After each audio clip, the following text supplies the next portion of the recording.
We have Professor Banez. Okay. Hello. Magandang umaga. Salamat sa pag-imbita sa amin.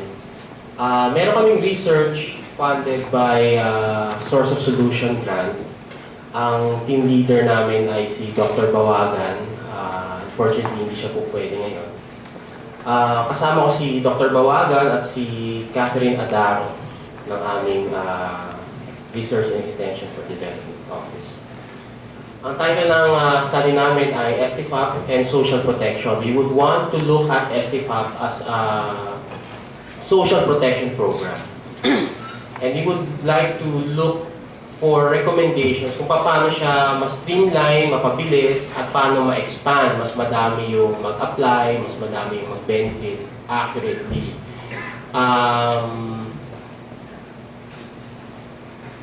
Merong framework ng leakage at ng framework ng targeting of development programs, yung mga terminologies ng leakage and under coverage. And when we say leakage, it's when a benefit is given to someone na hindi naman ganun deserving. Halimbawa, a benefit for the poor was given to non-poor. That's a leakage. Under coverage naman is when you're supposed to be a beneficiary pero you didn't get it. Hindi ka na-cover. So you're part of the under coverage. So, in a way, we would like to look at STFAP then with that lens. So, we would like to just present ito yung outline namin, objectives, methodology, limitations, analysis ng aming survey, at data analysis from other secondary sources.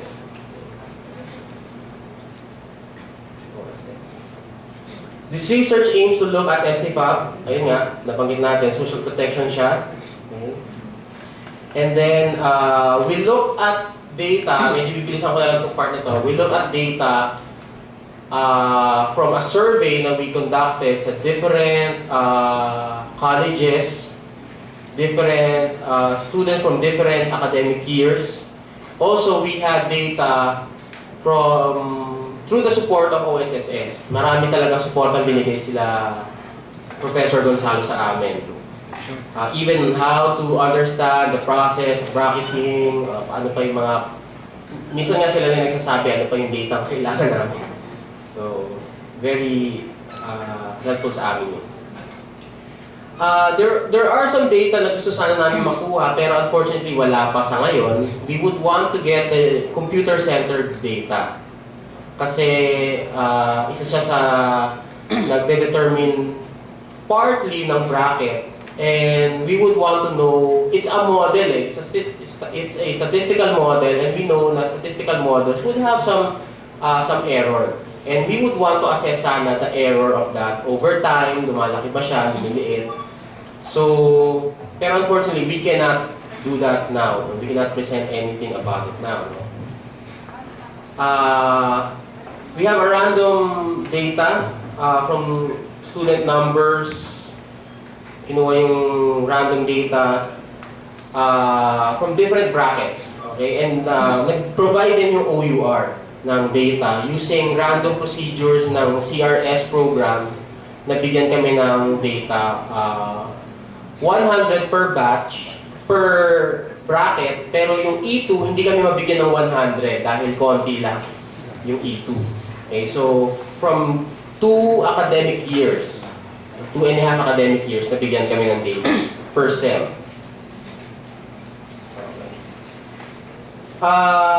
So, limitation, yun sa UP Computer Center, hindi pa nabibigay. We also would want to look at the budget sana. Yung budget for STFAP, to analyze it, but it's also not yet complete. So what we can present is the survey data and data provided by OUR, OSSS. So, para magkaroon tayo ng final bracket, merong 4 na Bs. B1, B2, B3, B4. Okay, B1, requested by student, declare or preferred niya. B2 would be bracket reported in the family income. B3, ito na yung may model. Ito yung sa understanding namin, ini-input, pinaprocess sa computer center. And B4 would be other information. School fees, kung may swimming pool, security guard, credit cards, foreign travel, etc. Now, although apat siya, what we have to understand is ang final bracket mo ay yung highest of the B's. It's the maximum of the B's. No? So, meron pa rin naman mga ilang consideration na makikita natin na hindi rin strictly highest B ang masusunod. Okay, tingnan lang muna natin distribution ng STFAP grantees.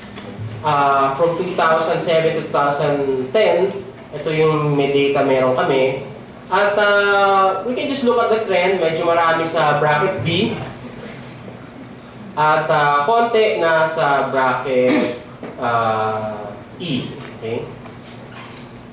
So, it's a consistent trend from 2007 to 2010.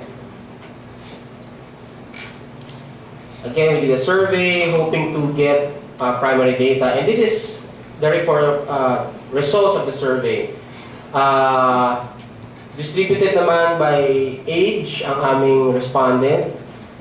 At hindi ko na lang pinakita yung slide for different colleges, pero marami rin. We went to engineering, different N courses, we went to AIT, dito sa CSSB, meron din sa college, sa CSWCD, meron din Econ, Business Ad, so marami rin. 805 all in all. So, 39%, 40% said nag-apply sila ng STFAP.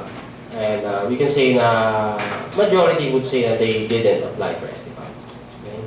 And we would want to know bakit hindi sila nag-apply sa STFAP, and mga sinasabi nila ay okay na yung bracket na na-assign sa kanila. Okay naman, nababayaran naman yung family yung tuition. The registered income of my family does not qualify for application. I have other scholarship. Do not have enough documents to present for application. Brother, sister was bracket B all throughout, so I did not apply anymore. So, I think yung nagsagot nito, ang default noon was B. Okay. The process of application is too tedious, too many requirements, nakakatamad, no time to apply. Okay. So, halo-halo. Merong personal, tinatamad na talaga, merong nahihirapan sa requirements, pero hindi naman tingin nila, kaya naman na eh. So, bakit pa? Okay, meron ding historical na parang alam na niya kung ano yung bracket niya. So, okay, ito medyo bear with the graph, pero this is just to tell us, tinanong namin sila, ano yung in-applyan nyo na bracket at ano yung nakuha ninyo. Okay, so, ito ba yung ito? 2009 to 10, 11 to 12, okay. I think this shouldn't be there. 12 and 13. So, the trend that we can see ay nag-apply for 1, which is E2. Ang actual niya ay 4C. Itong red, ha? Sundan natin yung red. Okay, so, again, apply ng mababa, nakukuha mataas. That's the trend. Okay, bihira yung straight line. Okay, ito, may straight line dito sa baba dito.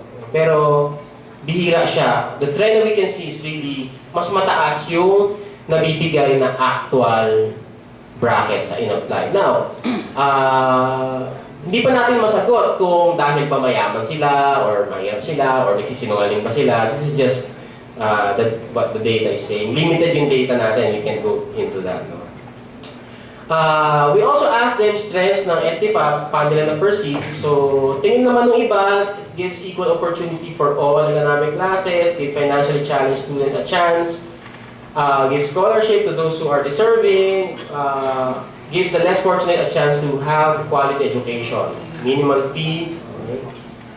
Other strengths, giving discounts on tuition fee, okay, maayos daw, available for everyone, effective yung classification ng students, okay. Weaknesses, ang story lang ng strengths and weaknesses, minsan, ano sila, kasi perception naman ito ng estudyante. Yung mga sinabing strength, para sa ibang estudyante, hindi, weakness yon. Yung pagiging effective ng bracket, hindi, it's weakness, hindi effective, no? So, hindi na-evaluate fully. So, these are just some, no? Yung mga binanggit nila. So, halimbawa ito, faulty classification daw, wrong basis ng bracketing. So, flawed evaluation. Hassle na mag-apply. So, not organized, prone to errors, cheaters, di ba? So, yun yung, I don't know, paradox ba yun? Yun yung dilemma we would, sa targeting na you want to minimize leakage, you want to increase coverage or decrease yung under coverage, minsan for that to happen, you also need requirements. Para hindi mag-leak yung benefit, you would have more requirements. Diba? Pero minsan, as you increase the requirements, it becomes hard para doon naman sa mga dapat din sana mag-benefit. So yung under coverage, medyo lumalaki rin siya. Recommendations to improve STPAP ng mga estudyantes to make it basically based on mga weaknesses, no? Procedures clear. We don't really know. We're not saying this para sabihin, kasi kulang yung OSSS, din nila ginawa clear, etc. We can see ang dami ng TARPs, di ba? Dami ng announcements na lagi mag-apply ng maaga. But again, these are just some perception. No? So maybe iba yung media nila ngayon. I don't know. So make process easier. That's something na nare-recognize naman ng lahat. And similar things. No? Basically, marami sa process, paano siya ayusin. So, now, we also have secondary data.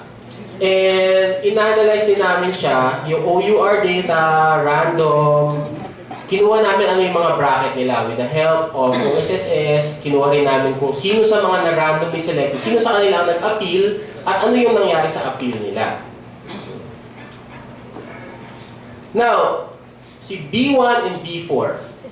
Okay? B1 to B4, sorry. Minsan sa team namin, we look at STPAP just to make us happy. We look at it na parang siyang talent show.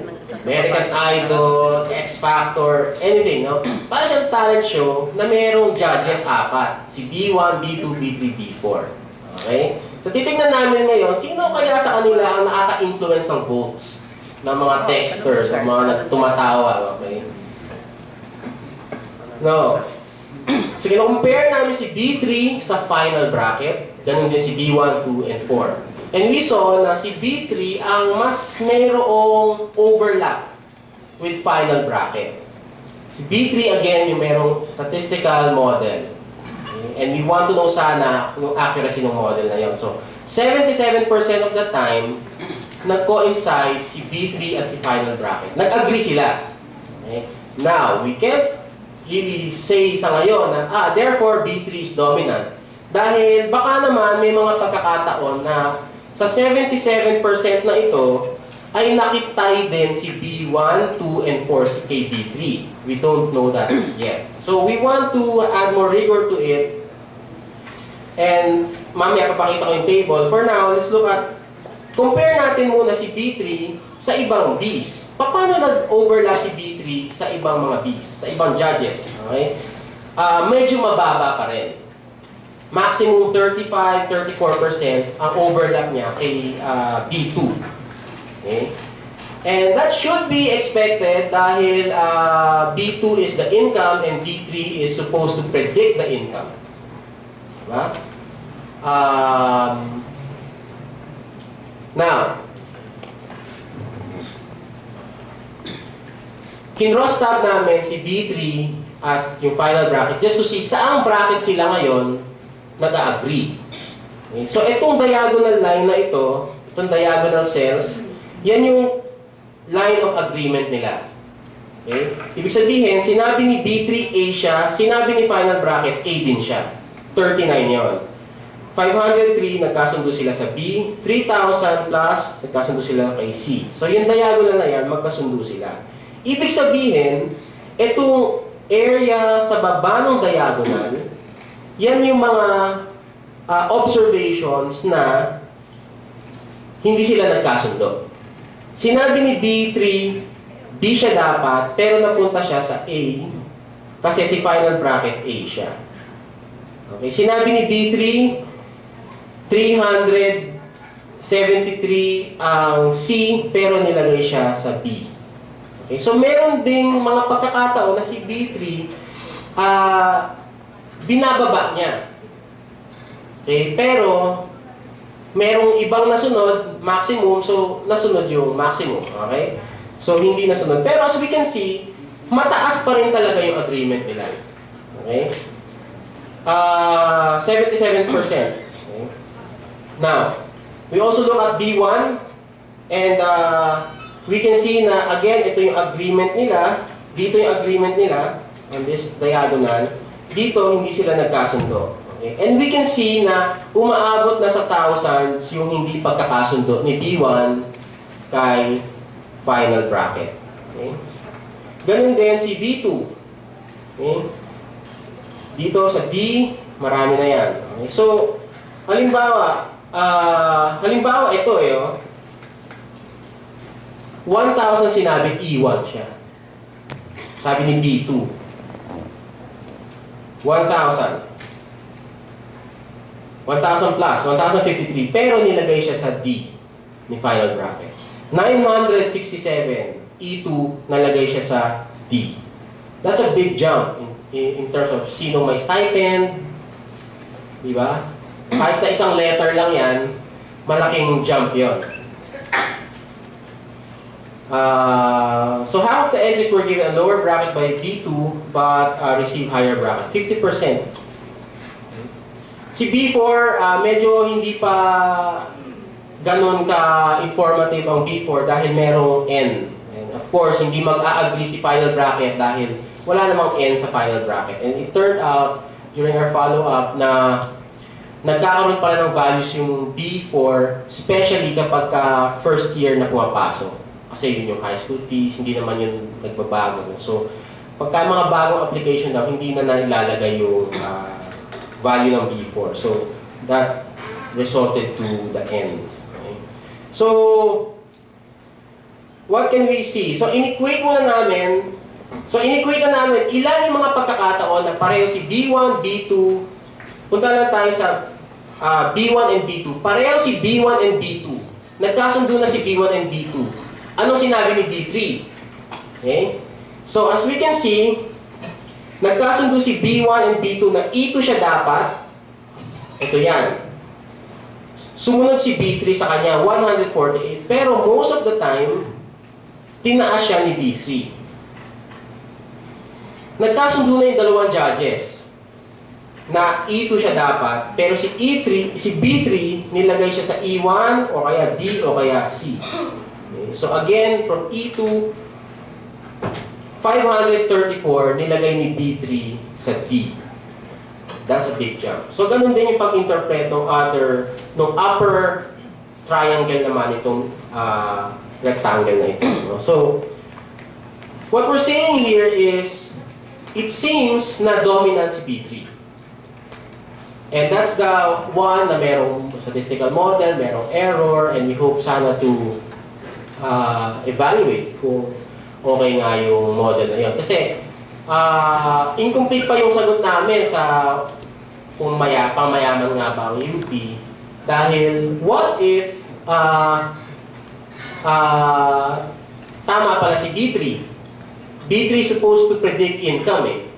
Diba? What if mataas pala yung accuracy ng model? And that's what we want to know. Okay? Hopefully, matapos na namin, magbigay na yung data. But, ang hypothesis namin is mababa yung accuracy niya. Okay? Noong unang lumabas yung report, ginagawa pa lang yung model, nasa close to 72-74% yung accuracy niya. So 25-23% of the time, it can be wrong. Diba? So, and minsan, experience would tell me na as time goes by, the model based on that time frame can really have increased error. So, sa ngayon, yun lang yung sagot namin. And lastly lang siguro, mas mabilis lang dito. This is from OSSS. We look at mga nag-appeal and we can see na ang story lang dito ay most of the appeal na ay nag-grant. Okay, so ito, one jump. Ibig sabihin, isang bracket pa baba. Okay, from A, naging B, o kaya D, naging E. Marami yon. Okay, marami lagi yung one jump, as you can see.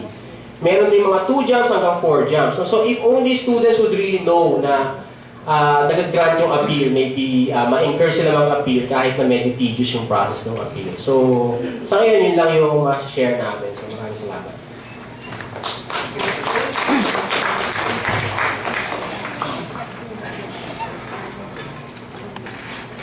Okay, thank you so much, Professor Banez, for that very interesting study. I'm sure we have a lot of questions for you from the audience later on in the open forum.